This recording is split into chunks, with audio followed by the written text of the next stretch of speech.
तर सैफवरील हल्ला प्रकरणातील आरोपीला आता न्यायालयीन कोठडी सुनावण्यात आलेली आहे। आरोपी मोहम्मद शहाजादला वांद्रे कोर्टानं 14 दिवसांची न्यायालयीन कोठडी सुनावली आहे। अभिनेता सैफ अली खानवरील चाकू हल्ला प्रकरणात माहिती जी आहे ती आता समोर आली।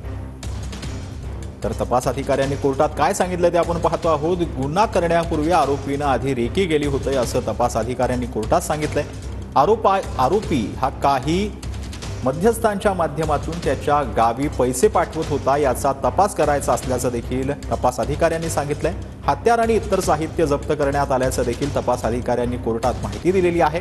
फेशियल रिकग्निशन अहवालाची वाट पाहतो याची माहिती देखील तपास अधिकाऱ्यांनी दिलेली आहे।